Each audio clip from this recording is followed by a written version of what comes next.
చూసుకుంటాడు, చూసుకుంటాడులే. నీ గురించి నీ వెంటబడి మిమ్మల్ని తిట్టి నా అంటే టైం వేస్ట్ జనాలు ఎలా అయిపోయారంటే ఇప్పుడు మీరు ఇలా చీరలు నగలు పూలు ఇలా పెట్టుకున్నారు, మీ ఇన్స్టాలో కొన్ని వీడియోస్ చూస్తే నార్మల్ డ్రెస్సులతో ఒక మూవీ సాంగ్స్ ఉంటాయి. అవును. అంటే ఇంత ఆధ్యాత్మికంగా దేవుడికి దగ్గరగా దేవుడే నాకు సర్వస్వం అన్న ఒక పర్సన్ ఒక్కసారి ఇలా చేంజ్ ఎలా అయిపోతుంది, అవసరమా? అంటే ఇది కూడా తీసుకోలేకపోతున్నారు అంటే మీకు అక్కడ మీరు అర్థం చేసుకోండి అక్కడ జనాల గురించి. సో ఏమన్నా అనిపిస్తూ ఉంటుందా ఇలా అన్నప్పుడు, ఇది మీరేనా, మీరు ఇలా చేశారా అంటే అక్కడ ఇంకేదో ఏం చేయకపోయినా కూడా జస్ట్ ఒక నార్మల్ డ్రెస్ వేసుకొని ఒక సాంగ్ పాడినా కూడా ఎందుకు ఇలా తీసుకుంటున్నారంటారు జనాలు?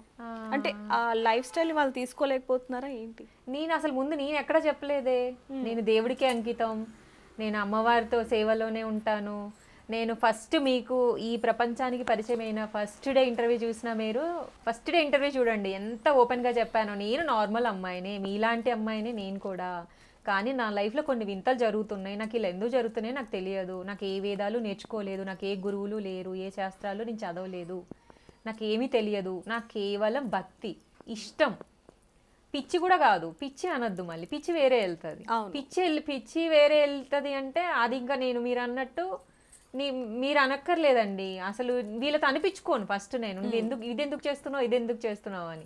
సో నేను అది కాదు, నాకంటూ ఒక లైఫ్ ఉంటుంది, నా పర్సనల్ లైఫ్, నాకు ఏమైనా గోల్స్ ఉంటాయి, నేను ఏదో సాధించాలనుకుంటాను, గాడ్కి చేసుకుంటాను. మీరు చిన్నగా చేస్తారు, మీరు ఒక దీపం పెడితే నేను 10 దీపాలు పెడుతున్నాను, మీరు ఒక పూజ చేస్తే నేను 100 చేస్తున్నాను.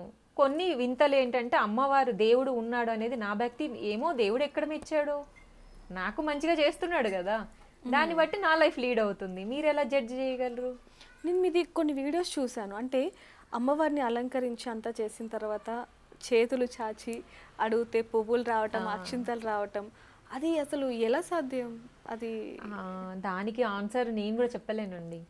ఇది ఒక 3-4 ఇయర్స్ నుంచి జరుగుతుంది నాకు, అంతకుముందు జరగలేదు. సడన్గా ఒకనొక టైంలో అయ్యగారు పువ్వు తీసుకొని పెట్టుకోమనంటే నేను అడిగాను డైరెక్ట్. అసలు ఎందుకు అడిగాను, నాకు పిచ్చా లేకపోతే ఇట్లా అడిగితే వస్తాయా అని నాకు తెలియదు. అందరూ చూస్తూనే ఉన్నారు, పూజ జరుగుతుంది, పూజలోనే వీడియో రన్ అవుతుంది, నేను సడన్గా అడిగాను, ఇంకా అది మొదలండి. ఇంకా అక్కడ 2 సెకండ్స్లో పూ చేతిలోకి వచ్చింది. ఇప్పుడు మీరందరూ చూడకపోవచ్చు, ప్రతిదీ దేవుడు చూస్తాడు అనుకున్నది అన్నప్పుడు దేవుడే కదా మరి ఇచ్చింది, ఆయనకు తెలియదా ఇచ్చింది. అది మొదలు ఈ రోజు వరకు కూడా, అంటే అన్ని సందర్భాల్లో కాదండి, నేను పూజ చేసిన ప్రతిసారి అడగను, నాకు రావాలి లోపల నుంచి అడగాలి, నేను ఇప్పుడు బలంగా అడగాలి అమ్మవారు ఎందుకు ఇయ్యదు నాకు అన్న ఒక మనస్ఫూర్తిగా. అందులో అయితే ఎటువంటి అబద్ధము లేదు, పువ్వు పడడం అనేది అదే అక్షరాల సత్యము. ఎవరి నమ్మకంతో నాకు పని లేదు, నేను ఒక్కలే నమ్మించాల్సిన అవసరము నాకు లేదు. ఒక మంచి